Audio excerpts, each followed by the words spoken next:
Next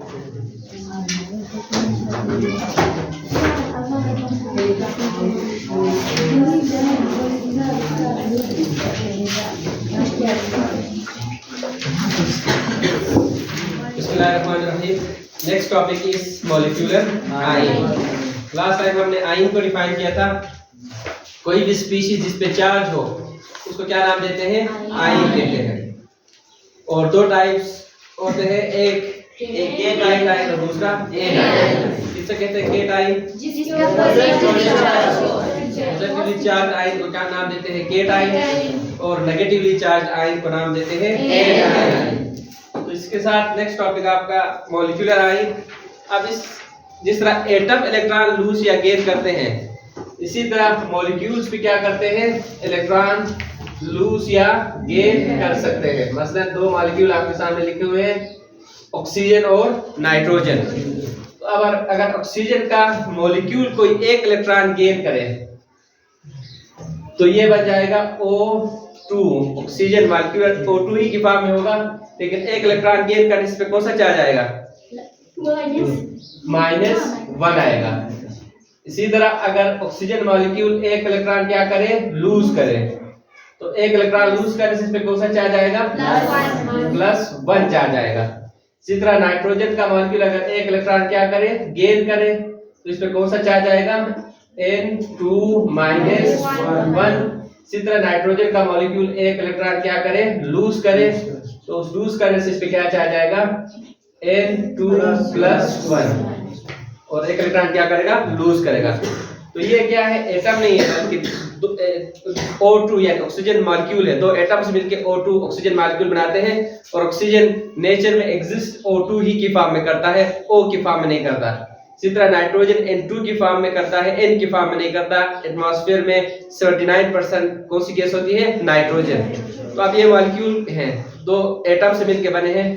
इसी तरह अगर आप एटम इलेक्ट्रॉन लूज या गेन करके आयन बना सकते, इसी तरह कोई भी मॉलिक्यूल भी इलेक्ट्रॉन लूज या गेन कर सकता है। तो मॉलिक्यूल इलेक्ट्रॉन लूज या गेन करने के नतीजे में जो आयन्स बनते हैं, उन आयन्स को क्या नाम देते हैं? मॉलिक्यूलर आयन कहते हैं। क्या कहेंगे? Molecular ion. तो molecular ions are those ions that are formed by lose और gain of electron by a molecule. किसी मॉलिक्यूल के इलेक्ट्रॉन गेन या इलेक्ट्रॉन लूज करने के नतीजे में जो आयन्स बनते हैं, उनको क्या नाम देते हैं? मॉलिक्यूलर आयन कहते हैं। मसलन O2 -1 ऑक्सीजन का नेगेटिवली चार्ज मॉलिक्यूलर आयन है, और O2 +1 positively charge molecular ion of oxygen. इसी तरह नाइट्रोजन अगर एक इलेक्ट्रॉन गेन करे तो N2 -1 नाइट्रोजन का नेगेटिवली चार्ज मॉलिक्यूलर आयन होगा। और इसी तरह N2 इलेक्ट्रॉन लूज करे तो N2 +1 नाइट्रोजन का मॉलिक्यूलर चार्ज क्या होगा? Negatively positively charge molecular ion होगा। तो कोई मॉलिक्यूल जब इलेक्ट्रॉन लूज या गेन करने के नतीजे में जो आयन्स बनते हैं, उनको क्या नाम देंगे? मॉलिक्यूलर आयन कहेंगे। अब मॉलिक्यूलर आयन बहुत ही शॉर्ट इनकी लाइफ होती है, बहुत कम अरसे के लिए एग्जिस्ट करते हैं। नेचुरली एग्जिस्ट नहीं करते, लेकिन अगर एग्जिस्ट करेंगे तो बहुत ही कम टाइम के लिए एग्जिस्ट करेंगे। और यूजुअली ये बहुत ही हाई टेम्परेचर अगर आप देते हैं, तो हाई टेम्परेचर में ये क्या करते हैं? इलेक्ट्रॉन कोई मॉलिक्यूल लूज या गेन करता है, नॉर्मली नहीं। बस नाइट्रोजन गैस या ऑक्सीजन गैस को बहुत ही हाई टेम्परेचर दे दें, हाई टेम्परेचर में ये क्या कर सकते हैं? इलेक्ट्रॉन लूज या गेन कर सकते हैं, करके आयन बनाते हैं। लेकिन नेचुरली एग्जिस्ट नहीं करते। अगर एग्जिस्ट करते हैं तो बहुत ही शॉर्ट ड्यूरेशन के लिए, शॉर्ट टाइम के लिए क्या करते हैं? मॉलिक्यूलर आयन एग्जिस्ट करते हैं। इसके मुकाबले में जो एटॉमिक आयन है, उनकी लाइफ थोड़ी सी क्या होगी? लॉन्ग होगी। लेकिन मॉलिक्यूलर आयन्स मॉलिक्यूल स्टेबल होने की वजह से ये क्या करते हैं? एग्जिस्ट सच नहीं करते, लेकिन बहुत हाई टेम्परेचर अगर दे दे तब ये मॉलिक्यूलर आयन्स क्या होते हैं? बनते हैं। एक बात मॉलिक्यूलर आयन के बारे में। दूसरी बात, जिस तरह कोई एटॉमिक आयन्स मसलन Na+1 Cl -1 केट आयन और एन आयन, एक सोडियम केट आयन, दूसरा क्लोराइड एनायन। तो ये जो आयन्स है, ये मिल के आयनिक कंपाउंड बनाते हैं। कौन सा कंपाउंड बनाते हैं? Ionic compound. यानी NaCl जब मिलते हैं तो सोडियम क्लोराइड जो टेबल साल्ट है, जो नमक है, वो सोडियम क्लोराइड है। तो सोडियम आयन्स और क्लोराइड आयन्स के मिलने से बनता है। लेकिन मॉलिक्यूलर जो आयन्स है वो आयनिक कंपाउंड नहीं बनाते। मॉलिक्यूलर आयन्स क्या करते हैं? आयनिक कंपाउंड नहीं बनाते। तो दो डिफरेंस भी आप इनको कह सकते हैं एटॉमिक आयन और मॉलिक्यूलर आयन में, कि एटॉमिक आयन के मुकाबले मॉलिक्यूलर आयन की जो लाइफ होती है वो बहुत ही क्या होती है? शॉर्ट होती है। बहुत ही हाई टेम्परेचर में ये क्या करते हैं? एग्जिस्ट करते हैं। और जो दूसरा है ये आयनिक जो एटम के आयन्स है उनकी तरह आयनिक कंपाउंड ये नहीं बनाते, मॉलिक्यूलर आयन्स का इनका कोई आयनिक कंपाउंड नहीं बनता, यानी प्लस और माइनस आपस में मिलके कोई आयनिक कंपाउंड क्या करते हैं नहीं बनाते। एटॉमिक आयन्स जो है वो आयनिक कंपाउंड क्या करते हैं बनाते हैं। नेक्स्ट टॉपिक फ्री रेडिकल या फ्री रेडिकल्स। अब फ्री रेडिकल कहते हैं कोई भी स्पीशीज, मतलब अगर आप हाइड्रोजन देखें, हाइड्रोजन होता एग्जिस्ट तो किस फॉर्म में करता है H2 की फॉर्म में, लेकिन अगर उस H2 एटम को क्या करें आप उसकी ब्रेक डाउन करें, उन दो एटम्स को अलग करें, तो अलग करने से एक हाइड्रोजन के पास सिर्फ कितना इलेक्ट्रॉन होता है एक इलेक्ट्रॉन। कितना इलेक्ट्रॉन होता है एक। आपने इसका स्ट्रक्चर भी आपने देखा, एक प्रोटॉन, प्रोटियम में कोई न्यूट्रॉन नहीं और इसमें इलेक्ट्रॉन की तादाद कितनी होती है एक। तो अब इस अगर एटॉमिक फॉर्म में होगा हाइड्रोजन तो उसके पास कितने इलेक्ट्रॉन होंगे एक ही इलेक्ट्रॉन होगा। तो कोई भी स्पीशीज जिसके पास अब एक इलेक्ट्रॉन होगा तो वो हमेशा क्या होगा अनपेयर्ड होगा। क्या होगा अनपेयर्ड। तो अब हाइड्रोजन के पास एक इलेक्ट्रॉन है तो ये किस फॉर्म में होता है अनपेयर्ड फॉर्म में। इसी तरह अगर किसी के पास किसी एटम में इवन नंबर ऑफ इलेक्ट्रॉन्स हो तो उसमें भी इलेक्ट्रॉन क्या होगा अनपेयर्ड होगा। क्या होगा अनपेयर्ड। मसलन क्लोरीन अगर आप देखें तो क्लोरीन के न्यूक्लियस में प्रोटॉन्स की तादाद कितनी होती है 17 हमने पढ़ा। न्यूट्रॉन्स की तादाद कितनी होती है 18 और इसके पहले शेल में कितने इलेक्ट्रॉन्स होंगे 2। दूसरे शेल में इलेक्ट्रॉन्स की तादाद होगी 2 4 6 8 कितने हो गए टोटल इलेक्ट्रॉन्स की तादाद 10। अब कितने बचे मजीद 7 बचे। 17 है इसके पास तो 1 2 3 4 5 6 अब कितना बचा 1। अब इसके पास कोई इलेक्ट्रॉन दूसरा नहीं है कि वो क्या हो पेयर हो, तो इसलिए ये इलेक्ट्रॉन इस क्लोरीन में किस फॉर्म में होगा अनपेयर्ड फॉर्म में होगा। किस फॉर्म में होगा अनपेयर्ड। तो आप इसके पास भी देखें तो कितने इलेक्ट्रॉन से एक अनपेयर्ड इलेक्ट्रॉन है क्लोरीन में। इसी तरह हाइड्रोजन में भी देखें तो कितने अनपेयर्ड इलेक्ट्रॉन है एक। तो किसी भी एटम में एक या एक से ज्यादा क्या हो अनपेयर्ड इलेक्ट्रॉन हो। क्या हो अनपेयर्ड, यानी एक ही इलेक्ट्रॉन उसमें अगर मौजूद है पेयर नहीं अलग अनपेयर्ड फॉर्म में, तो उस स्पीशीज को क्या नाम देते हैं फ्री रेडिकल कहते हैं। क्या कहेंगे फ्री रेडिकल। तो ये हाइड्रोजन फ्री रेडिकल और ये कौन सा free radical chlorine free radical.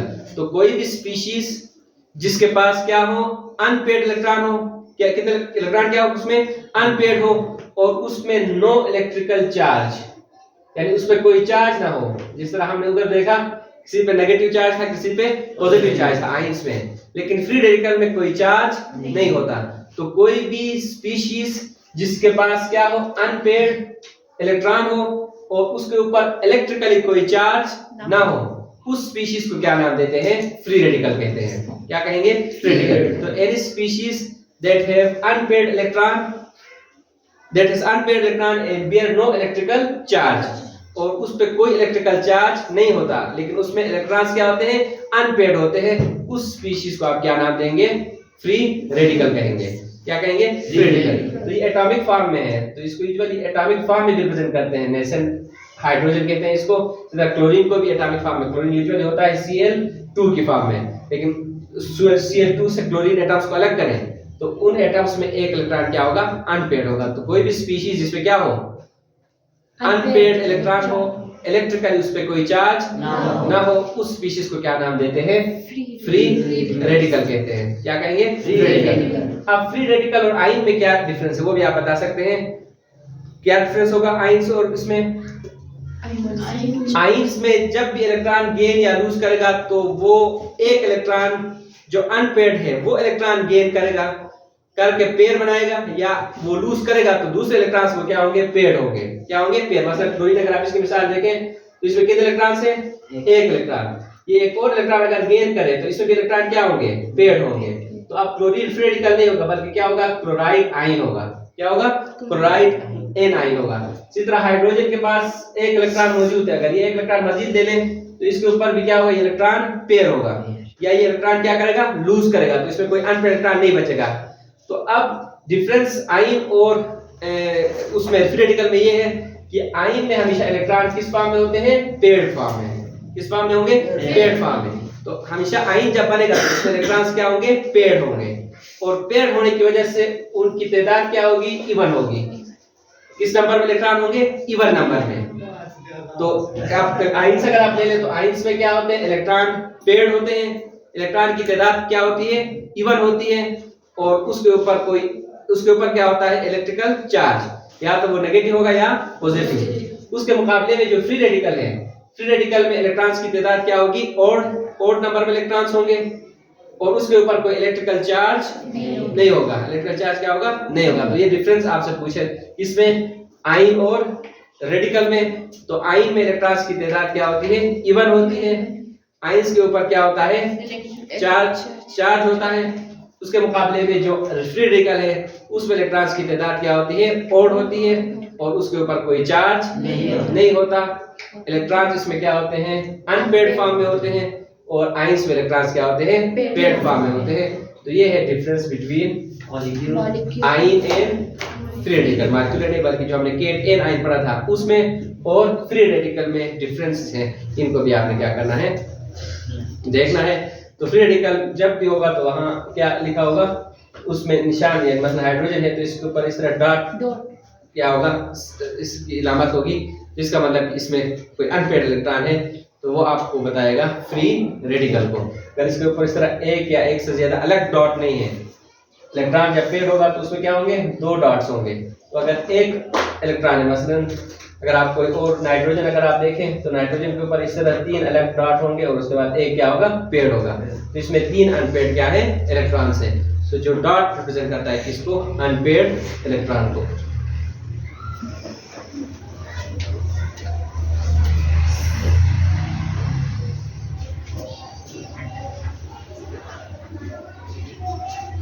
Next topic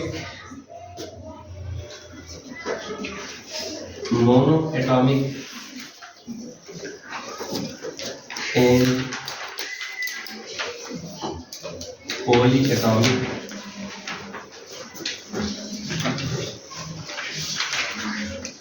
molecule. तो monoatomic and polyatomic molecule. अब मॉलिक्यूल में एटम्स की तादाद एक से क्या होती है? ज्यादा होती है मोस्टली, लेकिन बास ऐसे मॉलिक्यूल हैं जो नेचर में एग्जिस्ट करते हैं और उसमें एटम की तादाद कितनी होती है? एक ही होती है। मसलन हम प्रैक्टिकल में पढ़ेंगे नोबल गैसेस, 8 ग्रुप के एलिमेंट्स को क्या कहते हैं? नोबल गैसेस कहते हैं। कौन कौन से एलिमेंट्स उसमें? हीलियम है, नियान, आर्गन, क्रिप्टॉन, ज़ीनान, रेडान। तो ये क्या है? नोबल गैसेस हैं। अब ये एलिमेंट्स नेचुरली एग्जिस्ट एक ही एटम के फॉर्म में करते हैं। किस फॉर्म में करते हैं? एक ही एटम। इसमें एक से ज्यादा एटम्स नॉर्मली आपस में नहीं मिलते हैं, बल्कि एक ही एटम है। मसलन हीलियम एक ही एटम, किसी दूसरे साथ नहीं मिलेगा। तो एक ही एटम ही का एक क्या होता है? मॉलिक्यूल होता है। इसी तरह नियान एक ही एटम का मॉलिक्यूल होगा, आर्गन एक ही एटम का मॉलिक्यूल। तो वो मॉलिक्यूल जिनमें सिर्फ कितने एटम्स हो? एक एटम हो, सिर्फ एक एटम हो, उसको क्या नाम देंगे? Mono atomic molecule. मोनो किसको कहते हैं? वन को। एटॉमिक यानी एटम। तो वो मॉलिक्यूल जिनमें सिर्फ कितने एटम्स होते हैं? एक एटम। एक एटम का मॉलिक्यूल हो तो उसको क्या नाम देंगे? Mono atomic molecule. पॉली किसे कहेंगे? ठीक है, मेनी। पॉली का मतलब क्या होता है? तर्जुमा मेनी। मेनी का मतलब दो होंगे या दो से ज्यादा होंगे। मसलन H2 इसमें कितने हैं? दो। ऑक्सीजन O2 कितने हैं? दो। इसी तरह NH3 कितने हैं? चार।